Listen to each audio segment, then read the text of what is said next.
Oui, alors je voulais déjà réagir sur ce qu'avait dit Philippe comparé au marché.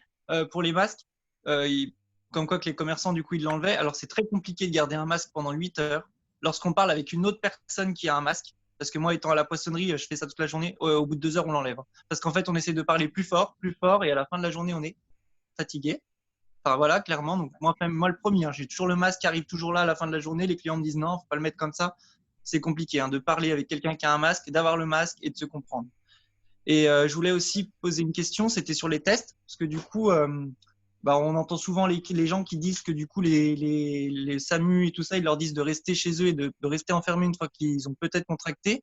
Mais je voulais savoir, c'est parce qu'il n'y avait pas de test, il y avait pas de test fourni ou parce que ça coûte cher ou parce que nous, on a eu le cas au magasin où mon collègue, il a appelé et on lui a dit, tu restes confiné chez toi, tu vas voir ton médecin, mais de toute façon, tu vas pas être testé tout de suite, quoi. Alors, c'est le médecin ou le pharmacien qui veut répondre? N'importe, je vais commencer par faire une réponse et puis le médecin complétera. Les tests, il y en a en France en nombre limité. Mais attention, les tests n'ont jamais montré qu'ils avaient une efficacité miraculeuse pour diminuer l'épidémie.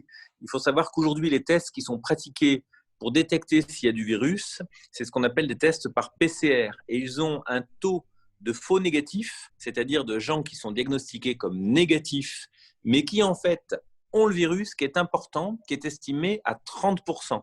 Ces tests par PCR sont réalisés à tour nu. Ce sont des tests qui sont longs.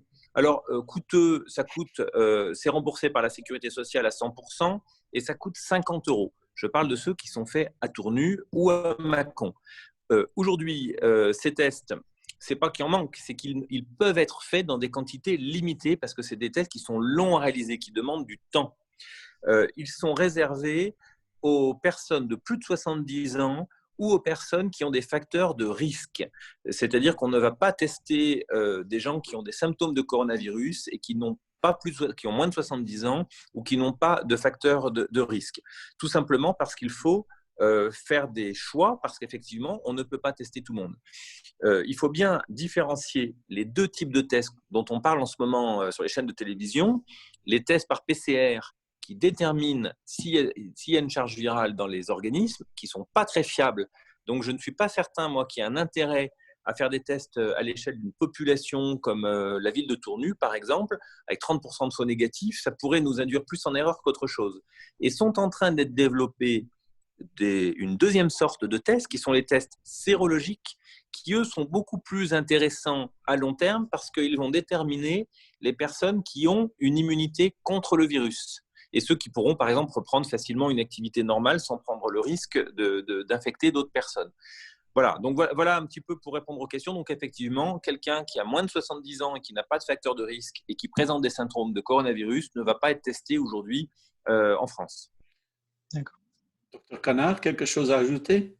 Non, à propos des tests, c'est très clair. Je suis totalement d'accord avec ce qui vient d'être dit. Je pense qu'il faut, voilà, pour l'instant, on fait surtout du diagnostic syndromique. C'est ça, c'est-à-dire en fonction des signes qu'on peut avoir, sauf dans certains cas spécifiques, comme l'a dit Bertrand Vaux.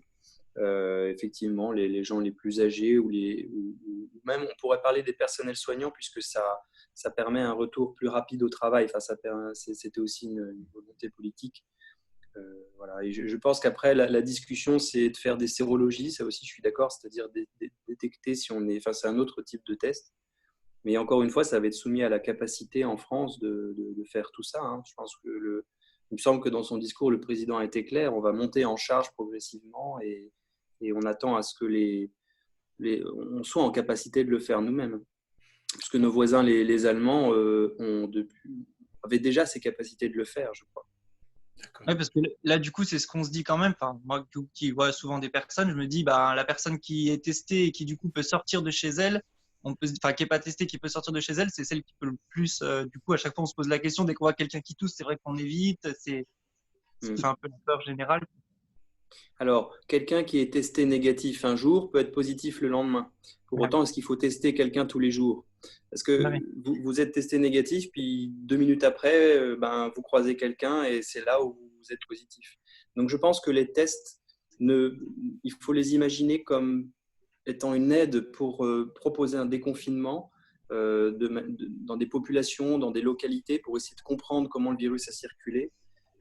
Individuellement, c'est compliqué. Ce test, on ne les comprend pas bien, on ne comprend pas bien cette maladie encore. Je pense il faudra par contre, vous avez dit autre chose à propos des mesures barrières par rapport au masque. Je pense que la vraie lutte, elle est là. La vraie lutte, et le docteur Murat l'a très bien dit, il faut que les gens apprennent à mettre leur masque. Et un bon masque, c'est un masque bien mis, mais c'est un masque supportable aussi. Et on sait, quand vous dites c'est fatigant à la fin de journée, on est épuisé avec nos masques, mais c'est évident. On parle plus fort. Alors pour peu qu'il y ait un peu de bruit autour, qu'on soit face à des gens un peu sourds, on ne se comprend plus. Donc c'est très très compliqué.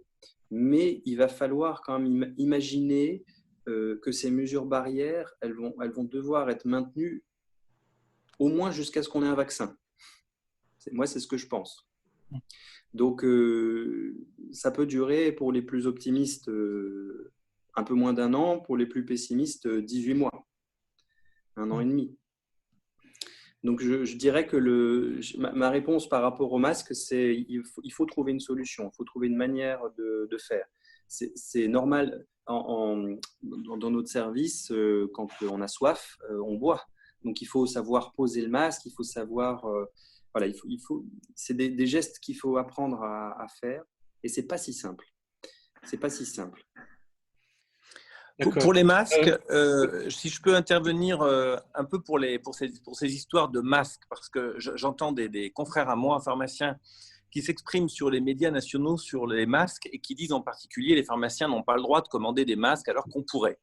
Alors cette information est fausse et je vais vous expliquer, c'est un scoop, ce qu'on a fait, nous, à Tournus, ce qu'on a décidé. On s'est rencontrés en numérique, puisqu'on est confinés nous aussi en dehors de nos heures de travail, les 4 pharmacies de Tournus, et on a bien lu les décrets réglementaires et les circulaires du ministère de la Santé, et nous les pharmaciens, on a bien le droit de commander des masques. Ce qu'on n'a pas le droit de faire, c'est les vendre, mais rien ne nous interdit de les donner. Et ce qu'on a décidé, ce qui a été fait vendredi, avec l'ensemble de mes confrères pharmaciens, c'est qu'on a commandé plusieurs milliers de masques en tissu, lavables, réutilisables, normés, qu'on va recevoir avant la fin du mois d'avril, donc avant le début du déconfinement. Et les 4 pharmacies de Tournus vont s'allier pour fournir des masques à tous nos concitoyens tournusiens pour qu'ils puissent sortir en toute sécurité avec un masque. Voilà. C'est une solution que je n'ai pas encore entendue dans aucune autre ville de France et elle me paraît intéressante, plus intéressante que de faire payer la ville qui n'a pas les moyens d'assurer une distribution aussi large que dans les pharmacies. Et puis, nous, les pharmaciens de Tournus, on s'est mis d'accord que faire du bénéfice, vendre des masques sur le dos de cette épidémie qui était déjà bien assez douloureuse pour la population, ce n'était pas un objectif qu'on avait et qu'on préférait. C'était notre façon aussi de participer financièrement à aider la population en offrant ces masques à nos clients. Super, très bien. Merci. Je voudrais donner le mot à Daniel Co, qui est là depuis un moment avec sa main levée. Oui,